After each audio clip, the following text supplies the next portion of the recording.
శ్రీ గురుభ్యో నమః. జ్ఞేయం యత్తత్ ప్రవక్ష్యామి యజ్ఞాత్వా అమృతమశ్నుతే అనాదిమత్ పరం బ్రహ్మ నసత్తన్నాసదుచ్యతే అని పరమాత్మతత్వాన్ని గురించి పరమాత్మ చెప్పిన ఉపదేశ వాక్యం. ఆ పరమాత్మతత్వాన్ని గురించి తెలుసుకున్నట్లయితే గనక అమృతత్వం లభిస్తుంది. ఆ పరమాత్మతత్వమే మానవుడు తన జీవితంలో తెలుసుకోవలసినటువంటి చివరి తత్వం. ఆ పరమాత్మతత్వాన్ని అర్థం చేసుకోవటం అనాదిమత్, ఆద్యంతాలు లేని స్వరూపంగా అర్థం చేసుకోవాలి.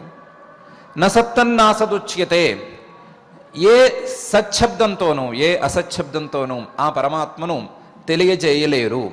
ఏ శబ్దాలు ఆ పరమాత్మను ఇదమిత్తంగా తెలియజేయలేవు అనే విధంగా పరమాత్మను అర్థం చేసుకోవాలి అని పరమాత్మ తన తాత్పర్యాన్ని వెల్లడించాడు. అయితే ఏ రకమైనటువంటి విశేషము చెప్పకపోతే, ఏ ప్రమాణాన్ని ప్రదర్శించకపోతే, ఏ రకంగానూ కనీసం దూరం నుండైనా ఆత్మతత్వాన్ని చూపించకపోతే, పరమాత్మ స్వరూపాన్ని చూపించకపోతే సాధారణ బుద్ధులకు అర్థమయ్యేది ఎట్లా? సాధారణమైనటువంటి బుద్ధి కలిగిన సాధారణ మానవులకు ఈ తత్వం అర్థమయ్యేది ఎట్లా అనేది అందరి ముందు ఉన్నటువంటి ప్రశ్న. అందరికీ దాదాపు ఇదే రకమైనటువంటి ప్రశ్న వస్తుంది. ఆ ప్రశ్నకు పరమాత్మ సమాధానాన్ని పై శ్లోకాలలో చెప్పబోతున్నాడు. చెప్పిన విషయం ప్రతిజ్ఞావాక్యం లాంటిది. ప్రతిజ్ఞావాక్యం అది అంటే ముందు ప్రాథమికంగా చెప్పవలసినటువంటి తత్వాన్ని సూక్ష్మంగా ఒక వాక్యంలో చెప్పేటువంటి వాక్యం అది. వివరణ ఏ రకంగా ఇవ్వాలో నేను ఇస్తాను. పై శ్లోకాలలో, పై ఉపదేశాలలో, పై విధానాలలో నేను నా రీతిలో వివరణను ఇస్తాను. ఆ వివరణను అక్కడక్కడ జాగ్రత్తగా అర్థం చేసుకున్నట్లయితే ఈ పరమాత్మతత్వానికి దగ్గరగా వస్తారు అని పరమాత్మ అభిప్రాయపడుతున్నాడు. ఆ అభిప్రాయంతో ఒక వివరణను 4 శ్లోకాలలో ఇవ్వబోతున్నాడు. అందులో మొదటి 2 శ్లోకాలలోనూ ఇలా పరమాత్మతత్వాన్ని గురించిన వివరణను ఇస్తున్నాడు. సర్వతః పాణిపాదం తత్ సర్వతోక్షి శిరోముఖం సర్వతః శృతిమల్లోకే సర్వమావృత్య తిష్టతి సర్వేంద్రియ గుణాభాసం సర్వేంద్రియ వివర్జితం అసక్తం సర్వభృచ్చైవ నిర్గుణం గుణభోక్తృచ అని. ఆ పరమాత్మతత్వం సర్వతః పాణిపాదం. మానవులు లేదా ప్రాణులందరి యొక్క కాళ్ళు చేతులతో ఆ పరమాత్మకు కాళ్ళు చేతులు అమరినట్లవుతాయి. ప్రాణులందరి కాళ్ళు చేతులు ఆ పరమాత్మ యొక్క కాళ్ళు చేతులే. సర్వతః పాణిపాదం తత్ సర్వతోక్షి శిరోముఖం. ప్రాణుల యొక్క శిరస్సులు, ప్రాణుల యొక్క ఇంద్రియాలు లేదా ప్రాణుల యొక్క కళ్ళు అవన్నీ కూడా ఆ పరమాత్మకు చెందినటువంటివే. సర్వతోక్షి శిరోముఖం సర్వతః శృతిమల్లోకే. ప్రాణుల యొక్క చెవులు ఆ పరమాత్మ యొక్క చెవులు. సర్వతః శృతిమత్, ప్రాణుల యొక్క చెవులతో పరమాత్మ అనంతమైన చెవులతో అలలారుతున్నాడు. సర్వతః శృతిమల్లోకే లోకే సర్వమావృత్య తిష్టతి. లోకంలో ఉండే ప్రతి వస్తువును ఆవరించి ఉంటున్నాడు.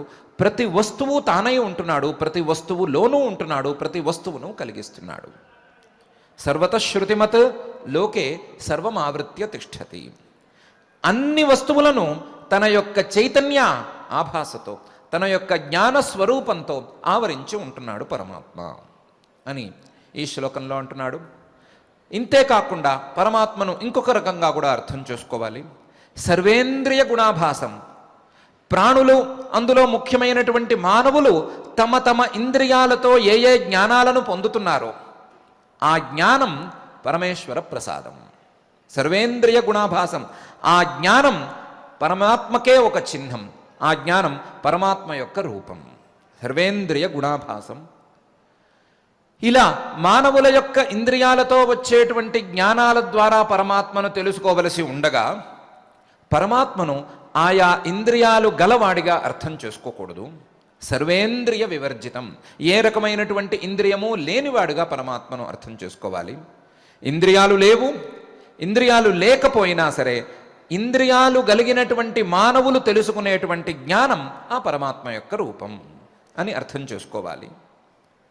ఆ పరమాత్మ రూపాన్ని అర్థం చేసుకునేప్పుడు మరొక అంశాన్ని కూడా దృష్టిలో ఉంచుకోవాలి. అసక్తం. ఆ పరమాత్మ స్వరూపం దేనితోనూ కలిసి ఉండదు, దేనితోనూ సంబంధించి ఉండదు. అసక్తం. దేనితోనూ కలిసి ఉండదు, దేనితోనూ సంబంధం ఉండదు, కానీ సర్వభృత్, అన్నిటినీ భరించగలిగినటువంటిది, అన్నిటికీ, వస్తువులన్నిటికీ కూడా ఆశ్రయమైనటువంటిది ఆ పరమాత్మతత్వం. అసక్తం సర్వభృచ్చైవ. ఇంతేకాదు నిర్గుణం. సత్వము, రజస్సు, తమస్సు అనేటువంటి 3 గుణాలు ఈ పరమాత్మతత్వంలో లేవు. పరమాత్మతత్వం ఈ గుణాలు 3టికి కూడా అతీతమైనటువంటి తత్వం, నిర్గుణం. అదే సమయంలో గుణభోక్తృ. ఈ గుణాల ద్వారా కలిగేటువంటి పరిణామాలకు అనుభవించే మానవుడిలో ఉండటం వలన ఈ పరమాత్మతత్వం ఆ అనుభవాన్ని తనకు తాను స్వీకరిస్తోందా అన్నట్లుగా ఉంటుంది. గుణాల యొక్క పరిణామాలైనటువంటి సుఖదుఖ మోహాలను అనుభవిస్తున్నట్లుగా కనిపిస్తుంది. అనుభవిస్తున్నట్లుగాను, ఆ గుణాలకు దగ్గరగా ఉన్నట్లుగాను, ఆ గుణాల ద్వారా తెలుసుకోవలసినటువంటి స్వరూపంగాను ఈ పరమాత్మతత్వం తెలుస్తుంది అని ఈ 2 శ్లోకాలలోనూ ఒక విడత ఉపదేశం పరమాత్మ చేస్తున్నాడు. ఎందుకు ఈ రకమైన ఉపదేశం చేస్తున్నాడు, లేదా ఏమని ఈ ఉపదేశం చేద్దామని అభిప్రాయపడుతున్నాడు పరమాత్మ అని ఆలోచించుకుంటే, పరమాత్మ యొక్క అసలు సిసలు రూపమేమిటి అంటే, అన్ని విశేషాలు లేవు అని చెప్పిన తర్వాత, విశేషాలన్నిటినీ పూర్తిగా నిషేధించేసిన తర్వాత మిగిలేటువంటి తత్వమే పరమాత్మ తత్వం అని మనం సోదాహరణంగా ఒక్కసారి నిన్నటి రోజున అనుకున్నాం. అయితే ఈ విశేషాలన్నిటినీ తీసేయటం ఏంటి, తీసేసి ఆ పరమాత్మ స్వరూపాన్ని తెలుసుకోవటం ఏమిటి అనే విషయం మనకు పూర్తిగా బుద్ధికి ఎక్కలేదు గనక ఆ పరమాత్మతత్వాన్ని తెలుసుకునేందుకు ఏదో ఒక ఉపాయం, దూరంగా ఉండే ఉపాయమైనా చెప్పాలి, దూరంగా ఉండే ఉపాయమైనా చూపించాలి. చూపించటం అనేది పరమాత్మ యొక్క బాధ్యత. అందువలన కాస్త దూరమైనా సరే పరమాత్మ స్వరూపాన్ని చూపించే ఉపాయాన్ని పరమాత్మ ఒకటి మన ముందు ఉంచుతున్నాడు. ఏమని, మానవులు తాము ఉన్నాము అనుకుంటారు కదా. నేనున్నానా లేదా అనే సందేహం ఏ మానవుడికి రాదు, ఏ దశలోనూ రాదు. మెలకువగా ఉన్నప్పుడు రాదు, నిద్రపోతున్నప్పుడు రాదు, నిద్రపోయి మళ్ళీ తిరిగి మేల్కొన్నప్పుడు కూడా నేనున్నానా లేదా అనే సందేహం రాదు. నేనున్నానా లేదా అనే సందేహం నిద్రపోతున్న కాలంలో కూడా రాదు. మెలకువ వచ్చిన తరువాత నేనున్నానా లేదా అనే సందేహం ఎవరికైనా కలుగుతుందా? ఇంతవరకు నేను ఉన్నానా లేదా ఎటైనా వెళ్ళొచ్చానా అనే సందేహం ఎవరికీ రాదు. నేనున్నాను అనేటువంటి స్థిరమైన నమ్మకం మానవులకు ఉన్నది. అది ఒక ప్రాథమికమైనటువంటి విశ్వాసం. అది తప్పుడు విశ్వాసం కూడా కాదు, సరి అయిన విశ్వాసమే. నేను ఉన్నాను అనే మాటను మానవులు ఎలా విశ్వసిస్తున్నారు? నేను ఉన్నాను అని సాధారణంగా ఏ మానవుడైనా అలా నమ్ముతున్నాడు. లేదా ఏదో ఒక బాడీ లేదా శరీరాన్ని చూశాడు, చూసి ఇందులో జీవుడు ఉన్నాడా లేదా, ఇందులో ఎవరైనా ఉన్నారా లేదా అని ఎలా పరీక్షిస్తున్నాడు అంటే, ఆ శరీరంతో లేదా తన శరీరంతో ఏదో ఒక ఇంద్రియాల ద్వారా పని చేసినప్పుడు, ఒక ఇంద్రియం ద్వారా ఏదో ఒక జ్ఞానాన్ని తెచ్చుకున్నప్పుడు, ఏదో ఒక ఇంద్రియం ద్వారా ఏదో ఒక ప్రమాణం ద్వారా తను జ్ఞానాన్ని పొందినప్పుడు నేను ఉన్నాను అని నమ్ముతున్నాడు. ఆ జ్ఞానం పొందటం అనేటువంటి ప్రక్రియ ఈ మానవుడి జీవితంలో 24/7 నడుస్తూనే ఉంది. 24x7 లేదా 24/7 నడుస్తూనే ఉన్నది. ఎక్కడ ఆగటం లేదు. కాబట్టి ఈ జ్ఞానాలను దృష్టిలో ఉంచుకుని నేనున్నాను అనే నమ్మకాన్ని మానవుడు పొందుతున్నాడు. అంటే ప్రతి మానవుడు తన యొక్క ఇంద్రియంతో తాను జ్ఞానాన్ని పొందుతూ, తన యొక్క అవయవాలు ఉన్నట్లుగా చూసుకుంటూ తన యొక్క స్థితిని లేదా తన యొక్క ఉనికిని నమ్ముతున్నాడు. అయితే ఆ ఉనికిని తన శరీరానికి పరిమితం చేసుకుంటున్నాడు. ఎక్కడ ఉన్నాను నేను? ఈ శరీరంలో ఉన్నాను, లేదా ఈ శరీరమే నేనయి ఇక్కడ ఉన్నాను, ఇక్కడ మాత్రమే ఉన్నాను అని తనను తాను పరిమితం చేసుకుంటున్నాడు. పరిమితమైనటువంటి ఉపాయం ద్వారా తన యొక్క పరిమితిని కూడా మానవుడు నిర్ణయించుకుంటున్నాడు. నా ఇంద్రియాలు, ఆ ఇంద్రియాలు ఈ శరీరంలో మాత్రమే ఉన్నాయి. ఈ శరీరంలో ఉండేటువంటి ఇంద్రియాల ద్వారా పని చేసుకునేటువంటి నేను ఈ శరీరంలో మాత్రమే ఉన్నాను అనే నమ్మకాన్ని కూడా మానవుడు పొందుతున్నాడు. ఒక్కసారి గనక ఈ పరిమితులను తీసేస్తే, ఆయా శరీరానికి పరిమితంగా భావించేటువంటి ఇంద్రియాలను ఒక్కసారి ఒక మొత్తం కలుపుకునే ఒక యూనిట్గా చూసుకోగలిగితే, ఇంద్రియాలన్నీ ఒక గుట్టగా పోసినట్లయితే ఆ ఇంద్రియాలతో ఎవరు పనిచేస్తున్నారు అనే ప్రశ్నకు ఆస్కారం ఉంటుంది. ఒక్కొక్క ఇంద్రియంతో ఒక్కొక్క జీవుడు పనిచేసుకుంటున్నాడు. ఒక్కొక్క ఇంద్రియంతో ఒక్కొక్క జీవుడు తనకు కావలసినటువంటి జ్ఞానాన్ని పొందుతున్నాడు.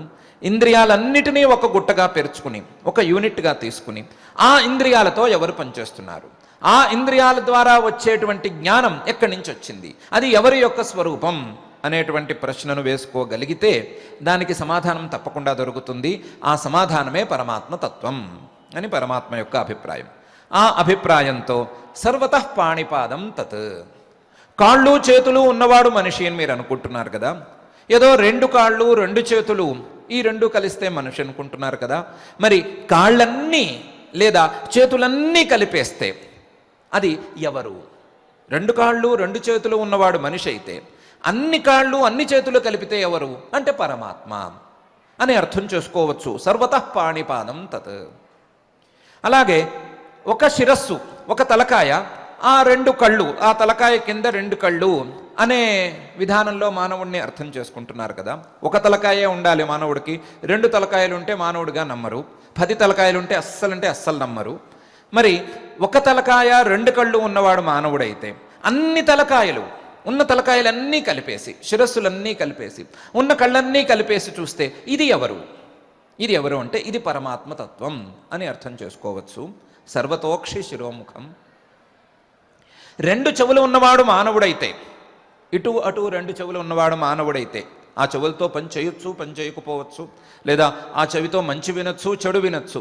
చెవులు ఉన్నవాడు మానవుడు అనే లక్షణం తీసుకుంటే, ఈ చెవులు 2 చెవులైతే మానవుడైతే చెవులన్నీ కలిపితే ఎవరవ్వాలి అంటే పరమాత్మే అవ్వాలి. సర్వతశ్రుతిమత్. మరైతే ఈ పరమాత్మ ఎక్కడున్నాడు అంటే నువ్వెక్కడున్నావు అంటే నేను చెప్తాను, నా శరీరంలో నేనున్నాను. నా శరీరం మొత్తం వ్యాపించి ఉన్నాను. నా శరీరంలో ప్రతి కణము నేనై ఉన్నాను, ప్రతి కణంలోనూ నేనున్నాను, ప్రతి కణము నేనై ఉన్నాను అని సమాధానం చెప్తావు కదా. అలా మొత్తం ఈ ప్రపంచాన్ని, నీకు తెలిసినటువంటి సృష్టిని, ఈ శరీరాలను, ఈ శరీరాలతో చూసేటువంటి వస్తువులను, సృష్టిని, భూత భవిష్యత్ వర్తమాన కాలాల్లో ఉండేటువంటి అన్నిటినీ కలిపి వీటిలో ఎవరున్నారు అని ప్రశ్నించుకో. వీటిలో ఎవరున్నారు అనే ప్రశ్నకు సమాధానమే పరమాత్మ అనే మాట వస్తుంది. లోకే సర్వమావృత్య తిష్టతి. లోకంలో నువ్వు చూసే వస్తువులలోనూ, అలా చూడటానికి ఉపయోగపడేటువంటి శరీరాలలోనూ, అన్నిటినీ కలిపి గుట్టగా పేర్చుకుంటే, అన్నిటినీ కలిపి ఒక యూనిట్గా తీసుకోగలిగితే ఆ యూనిట్లో ఉండేవాడే పరమాత్మ. సర్వమావృత్య తిష్టతి. ఎలాగైతే నీవు నీ శరీరంలోని ప్రతి కణంలోనూ ఉన్నావు, అలాగే ఈ అన్నిటిలోనూ కలిపి ఉండేది, అన్ని వస్తువులలోనూ కలిసి ఉండేది ఈ పరమాత్మ తత్వం అని ఒక ఉపపత్తిని పరమాత్మ చెప్తున్నాడు. పరమాత్మ చెప్పేటువంటి యుక్తి ఒకవైపు సులభంగా ఉంది, మరొక వైపు అతి సంక్లిష్టంగానూ ఉంది. సులభంగా ఉన్నది అనుకోవటానికి ఇది మనకు అనుభవంలోకి ఎంతో కొంత ఆలోచన చేస్తే వచ్చేసేటువంటి అంశమే. అతి సులభం ఈ అంశం ద్వారా చూసుకుంటే. ఎవరైనా ప్రశ్నించుకోవలసినటువంటి ప్రశ్న నేనెవరు, నేనెక్కడున్నాను అనేటువంటి ప్రశ్న. ఆ ప్రశ్నకు ఎంతో కొంత తెలుసో తెలియకో, మనకు తోచిందో తోచనిదో, మనకు యుక్తియుక్తంగా ఉన్నట్లు అనిపించిందో లేదా యుక్తికి అందనిదో ఏదో ఒక సమాధానం రావలసిందే కదా. ఆ సమాధానాన్ని పరిమితం చేయకుండా అపరిమితంగా గనక చూసుకోగలిగినట్లయితే వచ్చే సమాధానం, లేదా ప్రశ్నను అపరిమితంగా వేసుకున్నట్లయితే ఆ అపరిమితమైనటువంటి ప్రశ్నకు వచ్చే అపరిమితమైనటువంటి సమాధానమే పరమాత్మతత్వం అని ఒకవైపు సులభంగా ఉంది. మరొక వైపు ఒక శరీరం గురించే సరిగ్గా తేలలేదు, ఈ శరీరమా నేను, ఈ శరీరంలో నేనున్నానా, ఈ శరీరము వేరు నేను వేరు అనే అభిప్రాయమే సరి అయినదా, లేదా ఈ శరీరంలోకి నేను ఎలా ప్రవేశించాను, ఎప్పుడు ప్రవేశించాను, ఎందుకు ప్రవేశించాను, ఏ విధంగా అని ఎన్నో ప్రశ్నలు మనల్ని బాధిస్తూ ఉండగా, వేధిస్తూ ఉండగా, ఇలాంటి ఒక శరీరాన్నే కాక శరీరాలన్నిటినీ కలిపి వాటన్నిటికీ కలిపి ఒక ప్రశ్నను వేసుకుని ఆ ప్రశ్నకు సమాధానం తెచ్చుకోవటం అనేది చాలా సంక్లిష్టమైనటువంటి ప్రక్రియ. ఒకవైపు సులభం, మరొక వైపు సంక్లిష్టమైనటువంటి ప్రక్రియ. కానీ ఇదే దారి, వేరే దారి దీనికి ప్రస్తుతానికైతే లేదు అని అనుకోవాలి. పరమాత్మ మరొక దారి చెప్పేంత వరకు ఇదే దారి. ఇంత దారి సంక్లిష్టమైనా సరే దీన్ని తప్ప ఇంకోటి చెప్పేందుకు కూడా వీలు కనిపించటం లేదు. పిల్లవాడు చంద్రుడంటే ఎవరు అని అడిగాడు. చంద్రుడు ఎవరు అని అడిగితే ఆకాశంలో ఉన్నవాడు చంద్రుడు అని చెప్పాం. ఆకాశం అంటే ఏమిటి అని అడిగాడు. ఏదో స్కై అని చెప్పాము, స్పెల్లింగ్ చెప్పాము. ఆకాశం అంటే ఏంటి అంటే పైకి చూపించాము. పైన మాత్రమే ఆకాశం లేదు అనే విషయం ఎంత ఆలోచించినా మనకి తెలిసిపోతుంది. కానీ ఆకాశం అనగానే పైకి చూపించాము, అది ఒక రకంగా తప్పే. ఆకాశం అంటే పైకి చూపించడం తప్పు కదా. ఆకాశం అంటే ఒక అన్ని చోట్ల ఉండేటువంటి అవకాశం లేదా ఖాళీ కదా. ఆ ఖాళీ అనేది పైన మాత్రమే ఎందుకు ఉంది, కింద కూడా ఉంది కదా. కానీ మనం ఆకాశం అంటే పైకి చూపించాము, పైకి చూపించి అక్కడ చంద్రుడున్నాడు అన్నాము. అక్కడ చంద్రుడున్నాడు అంటే చంద్రుడు మాత్రమే లేడు, చంద్రుడితో పాటు నక్షత్రాలు ఉన్నాయి, ఇంకా చాలా చాలా కనిపిస్తున్నాయి. అక్కడ వెలుగుతున్నవాడు చంద్రుడు అన్నాము. వెలుగుతూ ఉండటం అంటే అక్కడ వెలిగే వస్తువులు కూడా చాలా చాలా కనిపిస్తున్నాయి. అప్పుడు చంద్రుడిని చూపించడానికి ఏం చేస్తున్నాం మనం అంటే, పిల్లవాడిని ఒక చెట్టు దగ్గరకు తీసుకువెళ్ళి ఆ చెట్టు కొమ్మను చూపించి ఆ చెట్టు కొమ్మను చూడు అన్నాం. సరిగ్గా ఆ చెట్టు కొమ్మ మీద చంద్రుడు ఉన్నాడు. చెట్టు కొమ్మ మీద ఉన్నాడా చంద్రుడు? చెట్టు కొమ్మ మీద లేడు. చెట్టు కొమ్మకు అవతల ఉన్నాడు. చెట్టు కొమ్మతో సంబంధం లేకుండా చెట్టు కొమ్మకు అవతల ఉన్నాడు. కానీ మనం ఒక కొమ్మను చూపించి ఆ కొమ్మ మీద కనిపించేవాడే చంద్రుడు అని అంటున్నాం. కొమ్మకి చంద్రుడికి మనం చూసుకుంటే 1000 కిలోమీటర్ల దూరం ఉంది, 1000 కిలోమీటర్ల దూరం ఉంది. కానీ కొమ్మ తప్ప చంద్రుడిని సరిగ్గా చూపించేందుకు వేరే సాధనం లేదు చిన్నపిల్లవాడికి. కొమ్మ ద్వారానే చంద్రుడిని చూపించాలి. ఇలా చూపించిన తర్వాత ఆ కొమ్మని పక్కకు తీసి, కొమ్మ అనేదాన్ని పక్కన పెట్టేసేయి, కొమ్మ లేకుండా శుద్ధమైనటువంటి నిండుగా ఉండేటువంటి చంద్రుడిని చూడు అని ఉపదేశం చెయ్యాలి. ఇదే చంద్రుడిని చూపించడానికి సులభమైనటువంటి మార్గం, కొంతలో కొంత సులభమైనటువంటి మార్గం. కేవలం పైకి చూడు అక్కడ కనిపిస్తున్నాడు అంటే సరిగ్గా అర్థం చేసుకోలేకపోవచ్చు అందరూ కూడాను. దీన్ని శాస్త్రీయ పరిభాషలో అయితే శాఖాచంద్రన్యాయం అని అంటారు. శాఖాచంద్రన్యాయం, శాఖ అంటే కొమ్మ, కొమ్మ మీద చంద్రుణ్ణి చూపించినట్లుగా ఈ పరమాత్మను మానవుల యొక్క శరీరాలు, ఆ శరీరాలలో ఉండేటువంటి ఇంద్రియాలు, ఆ ఇంద్రియాలు, ఆ కరచరణాది అవయవాలు లేదా మానవులు చూసేటువంటి వస్తువులు, వీటన్నిటినీ కలిపి కొమ్మగా భావించి ఆ కొమ్మ మీద నుండి పరమాత్మను చూపించేటువంటి విధానం. ఇవన్నీ కలిపితే ఒక కొమ్మ లాంటివి. మానవులకు పరిచయం ఉండేటువంటి కొమ్మలాంటి ఈ వస్తువులన్నిటినీ చూపించి మీ శరీరాలు, ఆ శరీరాలలో ఉండేటువంటి భాగాలు, ఆ శరీరాలలో ఉండేటువంటి ఇంద్రియాలు, వీటన్నిటినీ కలుపుకుని వీటన్నిటిలోనూ ఉండేటువంటి వాడే పరమాత్మ అని అర్థం చేసుకోవాలి అని పరమాత్మ మనకు ఉపదేశం చేస్తున్నాడు. ఈ శాఖాచంద్ర న్యాయాన్ని అనుసరించి దగ్గరలో దగ్గర సులభమైనటువంటి ఉపాయం ద్వారా ఉపదేశం చేస్తున్నాను అని అనుకుంటున్నాడు. అయితే ఎప్పుడైతే ఇవన్నీ కలిసి ఒక యూనిట్గా ఏర్పడినాయో, మొత్తం ఇంద్రియాలన్నీ కలిసినాయో, లేదా పాదాలు, శిరస్సులు, కాళ్ళు, చేతులు అన్నీ కలిసిపోయినాయో, అప్పుడు ఇవన్నీ కూడా పరమాత్మకు ఉన్నట్లే కదా. పరమాత్మకు ఇవన్నీ ఉన్నట్లే కదా. నేనెవరు అనే ప్రశ్నతోనే మొదలు పెట్టుకున్నాం మనం. నేనెవరు అనే ప్రశ్నకు నాకు తెలిసిన సమాధానం అనే అంశంతో మొదలు పెట్టుకున్నాం. నేనెవరు అనే నాకు తెలిసినటువంటి సమాధానం, నేను ఎవరు అనే ప్రశ్నకు నాకు తెలిసినటువంటి సమాధానం ఈ కాళ్ళు, చేతులు, ఇంద్రియాలు ఇవన్నీ కలిస్తే ఉండేటువంటి రూపం అని. ఈ శరీరం నేను, లేదా ఈ శరీరంలో నేనున్నాను, ఈ శరీరంలో ఉండేటువంటి సుఖ దుఃఖాలను అనుభవిస్తున్నాను, ఈ శరీరంలో ఉండేటువంటి ఇంద్రియాల ద్వారా నేను జ్ఞానాన్ని పొందుతున్నాను. ఇదే కదా సమాధానం చెప్పుకున్నాం మనం. ఇలా సమాధానం చెప్పుకున్నట్లయితే శరీరాలన్నిటిలోనూ ఉండేవాడు పరమాత్మే అయితే మనకి పరమాత్మకి తేడా ఏంటి? ఒక శరీరంలో ఉండేవాడు జీవుడు, శరీరాలన్నిటిలోనూ ఉండేవాడు పరమాత్మ అయితే, ఒక శరీరంలో ఉండేవాడే జీవుడైతే శరీరాలన్నిటిలోనూ ఉండేది పరమాత్మ అనే మాట అనుకుంటే గనక జీవుడికి పరమాత్మకి తేడా ఏమిటి? మనకి లేదా నాకు ఆ పరమాత్మకి ఉండేటువంటి తేడా ఎంత? తేడా ఎంత అంటే కొండంత వచ్చింది. నాకు ఈ శరీరంలో ఉండేటువంటి చిన్నపాటి దుఃఖాలు, చిన్నపాటి సుఖాలు సరిపోతాయి. కానీ శరీరాలన్నిటిలోనూ ఉండేటువంటి పరమాత్మకు ఎన్ని దుఃఖాలున్నాయో లెక్కలేవు. అందరి దుఃఖాలు ఈ పరమాత్మ దుఃఖాలే అవ్వాలి. అందరి జ్ఞానాలు ఈ పరమాత్మ జ్ఞానమే అయినప్పుడు అందరి దుఃఖాలు పరమాత్మ దుఃఖమే అవ్వాలి కదా. మరి పరమాత్మే ఇన్ని దుఃఖాలు అనుభవించేవాడే అయితే మనకంటే ఎక్కువ దుఃఖంలో ఉన్నట్ట, తక్కువ దుఃఖంలో ఉన్నట్ట? మనకంటే ఎక్కువ బాధలు పడుతున్నట్లా, తక్కువ బాధలు పడుతున్నట్లా? దానికంటే ఈ శరీరంలో ఉండిపోవటం నయం కదా. ఈ శరీరాన్ని కాదనుకుని, ఈ శరీరం నేను కాదనుకుని ఆ పరమాత్మను చేరేటువంటి ప్రయత్నం మనకెందుకు? ఆ పరమాత్మకి మనకంటే ఎక్కువ కష్టాలున్నాయి, మనకంటే ఎక్కువ దుఃఖాలున్నాయి అని సందేహపడతారేమో. అలాంటి సందేహాలు పెట్టుకోవద్దు. ఇది శాఖాచంద్ర న్యాయంతో చూపించినటువంటి అంశం. క్లిష్టమైనటువంటి అంశాన్ని అర్థమయ్యేందుకు చెప్పటం కోసం ప్రదర్శించినటువంటి ఉపమానం లాంటిది, ఇది పోలిక లాంటిది అంతే తప్ప దీన్ని ఉన్నదున్నట్లుగా యాజ్ ఇట్ ఈస్గా అర్థం చేసుకోకూడదు. ఇంకో రకంగా దీన్ని అర్థం చేసుకోవాలి. ఎలా అర్థం చేసుకోవాలి అంటే దానికి సర్వేంద్రియ గుణాభాసం, సర్వేంద్రియ వివర్జితం అని అర్థం చేసుకోవాలి అని పై శ్లోకంలో సమాధానం చెప్తున్నాడు. సర్వేంద్రియ గుణాభాసం, ఇంద్రియాలతో మానవులకు కలిగేటువంటి జ్ఞానం ఎక్కడి నుంచి వచ్చింది అనే ప్రశ్న వేసుకోవాలి. ఆ ప్రశ్నకు సమాధానంగా పరమాత్మ దొరుకుతాడు. సర్వేంద్రియ గుణాభాసం. కానీ అదే సమయంలో మీరు అనుకున్న ప్రశ్నకు సరి అయినటువంటి బేస్ లేదు, లేదా మీ ప్రశ్నే కొంచెం తప్పు.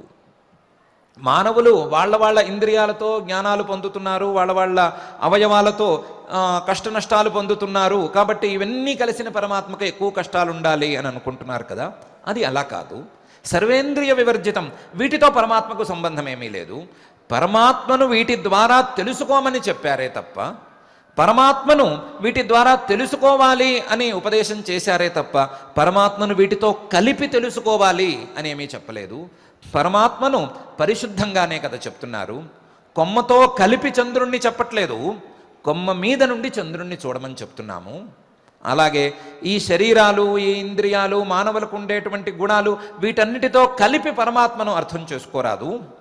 పరమాత్మను ఈ గుణాలకు, ఈ శరీరానికి అతీతంగా అర్థం చేసుకోవటానికి వీలుగా ఈ శరీరాలను చూపిస్తున్నాము, ఒక కొమ్మలాగా వాడుకుంటున్నాము అని సర్వేంద్రియ వివర్జితం అనే అంశాన్ని చెప్తున్నాడు. చెబుతూ అసక్తం అనే మాట కూడా ఇక్కడ ప్రత్యేకించి చెప్తున్నాడు. అసక్తం, పరమాత్మ యొక్క స్వభావమే ఏ వస్తువుతోనూ, ఏ శరీరంతోనూ, ఏ ఇంద్రియంతోనూ, ఏ క్రియతోనూ, ఏ ఫలంతోనూ, ఏ సుఖంతోనూ, ఏ దుఃఖంతోనూ సంబంధం లేనటువంటి స్వభావం. అటువంటి అసంగ స్వభావం ఉండేటువంటి ఈ పరమాత్మకు ఇలాంటి ప్రశ్న సరి అయిన ప్రశ్న కాదు. పరమాత్మకు ఏ వస్తువుతోనూ సంబంధం లేదు అని చెప్తూ ఉండగా వస్తువులతో కలిపి పరమాత్మను అర్థం చేసుకుని ఆ వస్తువుల ద్వారా వచ్చేటువంటి దుఃఖాలు పరమాత్మకు ఉంటాయేమో అనే ప్రశ్న వేసుకోవటం అసంగతం.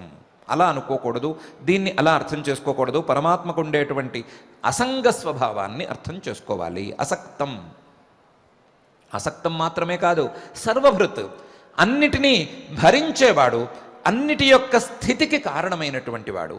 వస్తువులను ఆశ్రయించుకుని తను సుఖదుఖాలను పొందవలసినటువంటి స్థాయిలో లేడు. వస్తువుల ద్వారా కష్టనష్టాలను పొందవలసినటువంటి దుస్థితిలో పరమాత్మ ఏమీ లేడు. వస్తువులను భరించే స్థాయిలో ఉన్నాడు, వస్తువులకు ఆశ్రయంగా ఉండే స్థాయిలో ఉన్నాడు. కాబట్టి సర్వభృతు, అన్నిటినీ భరించేవాడు ఆ పరమాత్మ. ఆ అన్నిటినీ భరించేవాడుగా, అన్నిటికీ, వస్తువులన్నిటికీ కూడా ఆశ్రయంగా ఆ పరమాత్మను కావాలంటే అర్థం చేసుకోవచ్చు. అంతే తప్ప ఆ వస్తువుల ద్వారా వచ్చే కష్టనష్టాలు పరమాత్మకు ఉన్నట్టుగా అర్థం చేసుకోరాదు అని సర్వభృత్ అనే పదం ద్వారా కూడా పరమాత్మ చెప్తున్నాడు. దాన్ని చెప్పిన విషయాన్ని మరింత వివరంగా చెప్పటం కోసం నిర్గుణం గుణభోక్తృచ అనే రెండు మాటలను పక్కపక్కన వేస్తున్నాడు. నిర్గుణం గుణభోక్తృచ. సత్వము, రజస్సు, తమస్సు అనేటువంటి 3 గుణాలు పరమాత్మకు లేవు. నిర్గుణం, గుణాలను దాటి ఉండేటువంటి స్వభావం, గుణాలతో సంబంధం ఉండేటువంటి స్వభావం పరమాత్మకు లేదు. గుణాలను దాటే 3 గుణాలను దాటే పరమాత్మ ఉన్నాడు. త్రిగుణాతీతుడంగా పరమాత్ముడు ఉన్నాడు. త్రిగుణాతీతమైనటువంటి తత్వమే ఆ పరమాత్మ తత్వం. కాకపోతే అర్థం చేసుకోవటానికి వీలుగా గుణభోక్తృచ అని చెప్తున్న విషయాన్ని సరిగ్గా అర్థం చేసుకోవాలి. అర్థం చేసుకోవడానికి వీలుగా మాత్రమే ఇది చెప్తున్నారు. గుణాల యొక్క పరిణామాలు, సత్వం యొక్క పరిణామం సుఖం అనుకుంటే, రజస్సు యొక్క పరిణామం దుఃఖం అనుకుంటే, తమస్సు యొక్క పరిణామం మోహం అనుకుంటే, ఈ సుఖ దుఃఖ మోహాలు అనేటువంటి 3 గుణాలు అవి ఈ శరీరాల్లో వాటిల్లో అక్కడక్కడ కనిపిస్తూ ఉంటే ఆ కనిపిస్తున్నటువంటి వాటిని ప్రకాశింపజేస్తున్నాడు. తన యొక్క జ్ఞాన స్వరూపంతో వాటన్నిటినీ వెలిగిస్తున్నాడు. ఆ వాటన్నిటినీ జీవులకు అర్థమయ్యేటట్లుగా చూపిస్తున్నాడు.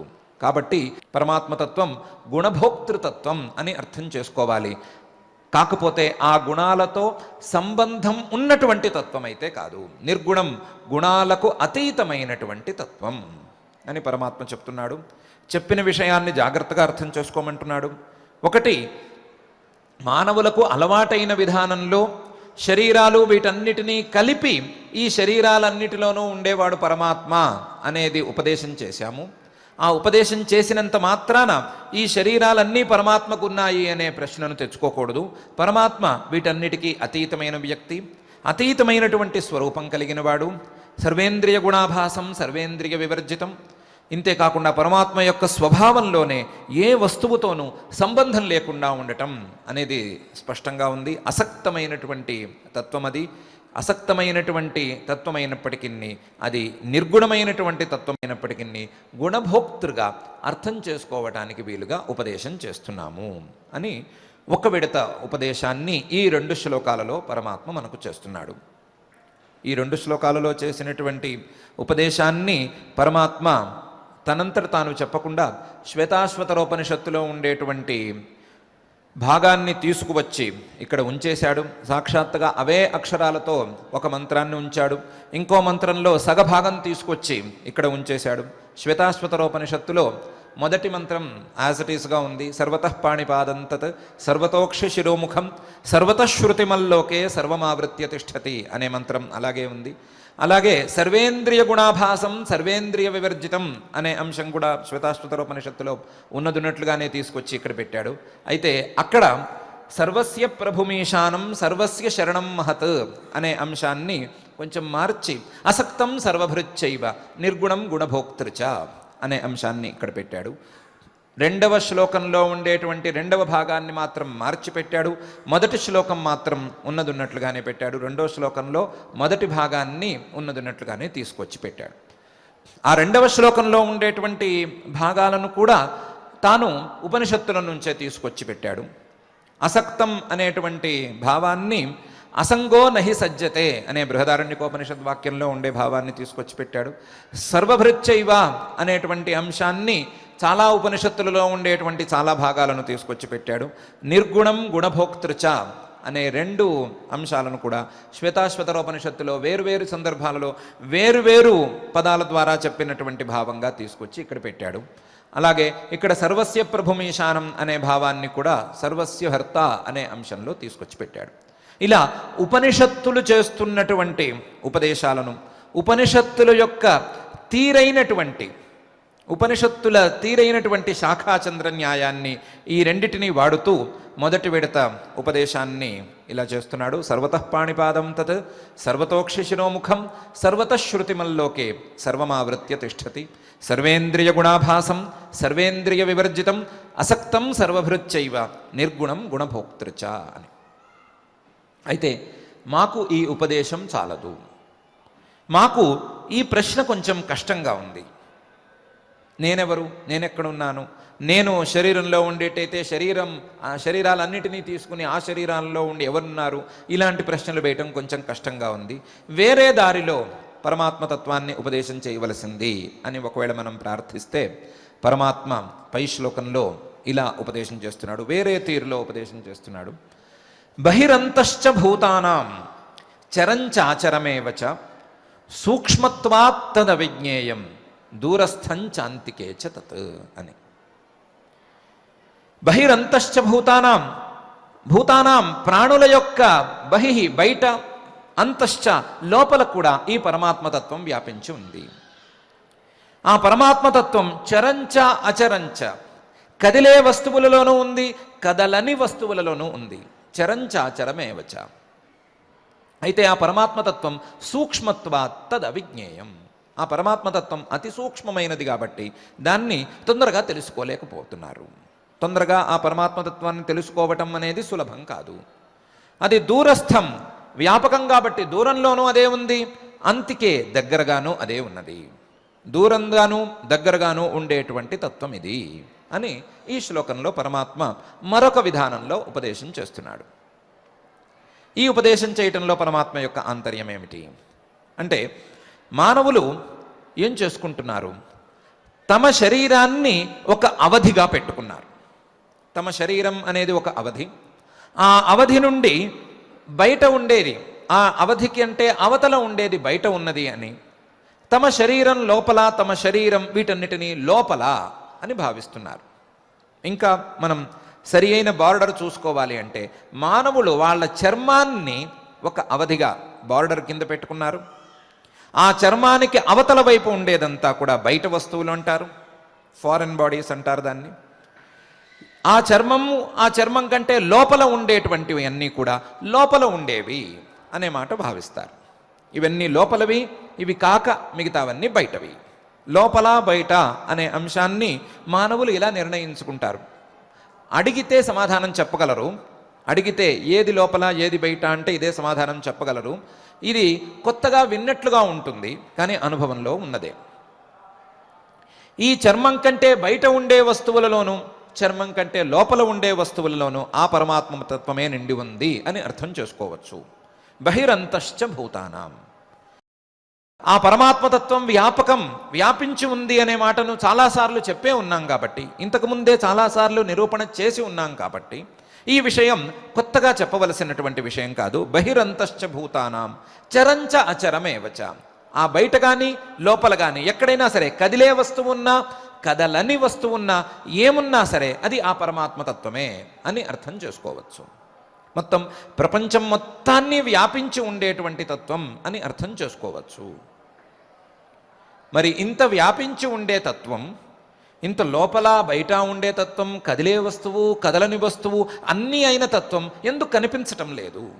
ఎందుకు కనిపించటం లేదు? మాకు వస్తువు కనిపిస్తోంది కదా, వస్తువులో పరమాత్మతత్వమే ఉండే మాట అయితే, ఆ వస్తువు పరమాత్మే అయ్యే మాట అయితే మాకు కనిపించాలి కదా, పరమాత్మగా కనిపించాలి కదా అనే ప్రశ్న వస్తుందేమో. అలా కాదు.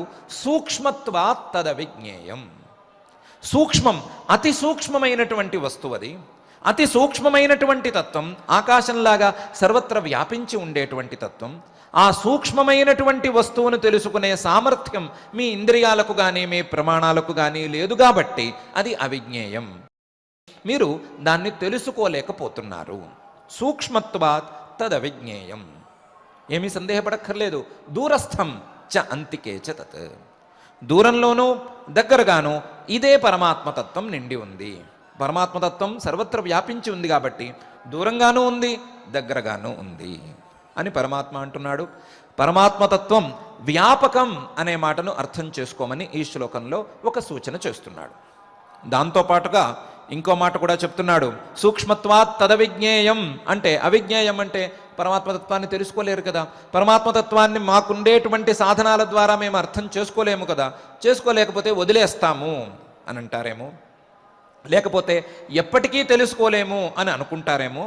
అలాంటి భావనలు ఏం పెట్టుకోవద్దు. దూరస్థం అంటే తెలుసుకోలేని వారికి, సరి అయినటువంటి ఉపాయం ద్వారా అర్థం చేసుకోలేని వారికి అది చాలా దూరంలో ఉన్నట్లు, చాలా వేల మైళ్ళ దూరంలో ఉన్నట్లు, లేదా చాలా కాలం పాటు దూరంలో ఉన్నట్లు. కానీ ఆత్మస్వరూపంగా అర్థం చేసుకున్న వారికి మాత్రం, నా హృదయాంతరాళాల్లోనే ఆ పరమాత్మ దాగి ఉన్నాడు అనే మాటను అర్థం చేసుకోగలిగిన వారికి మాత్రం అంతికే చ తత్, అతి దగ్గరగా ఉండేటువంటి తత్వం. మీ చర్మాన్ని లెక్క పెట్టుకుని బయటది లోపలిది దూరము దగ్గర నిర్ణయించుకుంటున్నారు కదా, ఆ దూరము దగ్గర నిర్ణయించుకునేటప్పుడు మీ జ్ఞానానికి దూరము దగ్గర అనే మాటను అర్థం చేసుకోండి. మీరు గనక అర్థం చేసుకోలేకపోతే అతి దూరంగా ఉన్నట్లు, మీరు గనక అర్థం చేసుకోగలిగితే అతి దగ్గరగా ఉన్నట్లు. దూరస్థంచ అంతికేచ తత్ అనే అంశాన్ని కూడా పరమాత్మ ఈ శ్లోకంలోనే గుచ్చుతున్నాడు. గుచ్చి బహిరంతశ్చ భూతానాం చరంచాచరమేవచ సూక్ష్మత్వాత్ తద విజ్ఞేయం దూరస్థంచాంతికేచ తత్ అని అంటున్నాడు. మరి ఇంత వ్యాపించి ఉండేటువంటి ఈ పరమాత్మతత్వం ఎక్కడ ఉంది, ఎలా దీన్ని అర్థం చేసుకోవాలి, ఏ రకంగా దీన్ని గురించిన ఆలోచనలు పెంచుకోవాలి అని ప్రశ్నిస్తే పై శ్లోకంలో ఇలా సమాధానం చెప్తున్నాడు.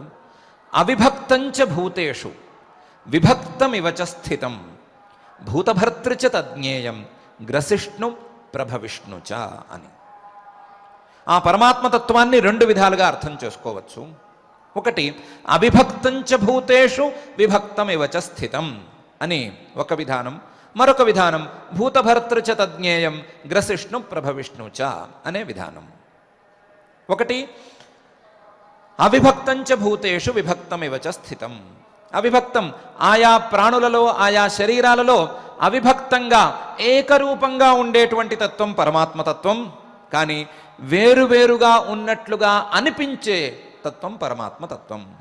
వేరువేరుగా ఉండేటువంటి వస్తువులను చూడటానికి అలవాటు పడినటువంటి ఆయా ఇంద్రియాల ద్వారా వచ్చే జ్ఞానాలను పొందే మనసులకు వేరువేరుగా కనిపించేటువంటి తత్వం, కాకపోతే వేరుగా లేని ఏకరూపమైనటువంటి తత్వం. అవిభక్తంచ భూతేషు విభక్తమివచ స్థితం. వేరుగా తెలిసే తత్వం, కానీ వేరుగా లేనటువంటి తత్వం. వేరుగా చూడటానికి అలవాటు పడే వాళ్ళకి వేరువేరుగా తెలిసేటువంటి తత్వం, లేదా వస్తువులుగా తెలిసేటువంటి తత్వం, కానీ వాస్తవానికి ఏకరూపంగా ఉండేటువంటి తత్వం అని ఏకరూపంగా ఈ పరమాత్మ తత్వాన్ని అర్థం చేసుకోవచ్చు అనేది ఒక విధానం. మరొక విధానం, భూతభర్తృచ తజ్ఞేయం గ్రసిష్ణు ప్రభవిష్ణుచ. ఈ ప్రపంచానికి సృష్టి కారణంగాను, స్థితి కారణంగాను, ప్రళయ కారణంగాను కూడా ఈ పరమాత్మతత్వాన్ని అర్థం చేసుకోవచ్చు.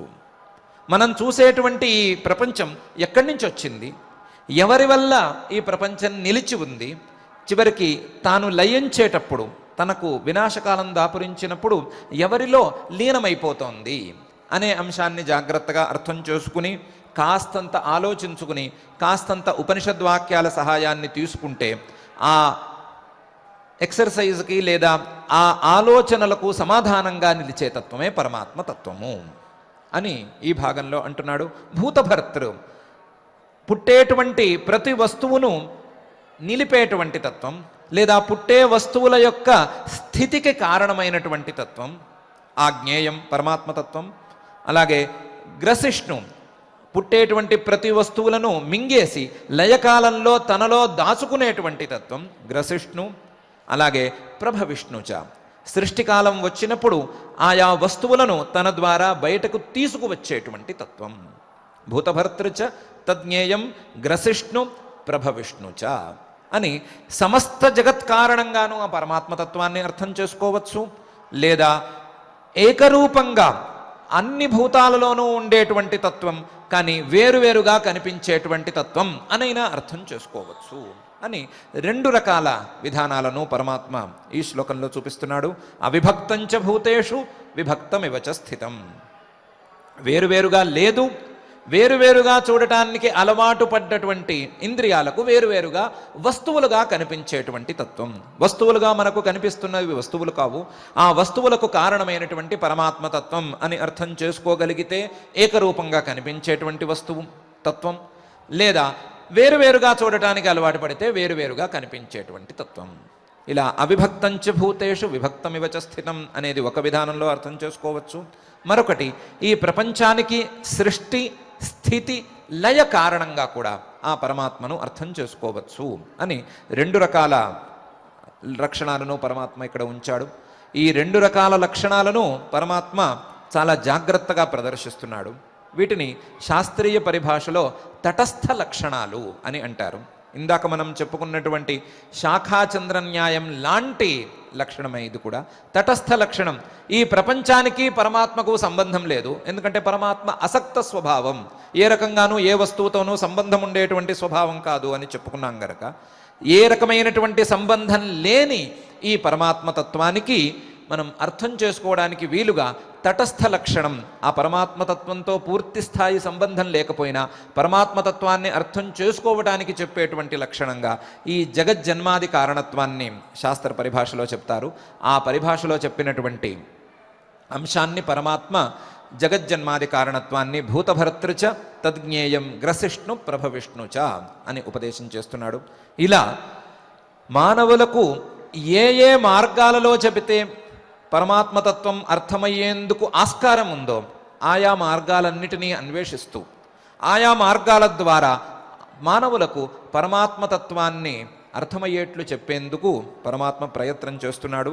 ఆ ప్రయత్నంలో సర్వతః పాణిపాదం అని మొదలుపెట్టి గ్రసిష్ణు ప్రభవిష్ణుచ అనేటువంటి 4 శ్లోకాలలో విచిత్రమైనటువంటి విన్యాసాలతో మానవులకు అర్థమయ్యే విధానాలతో ఉపదేశం చేయడానికి ప్రయత్నం చేస్తున్నాడు.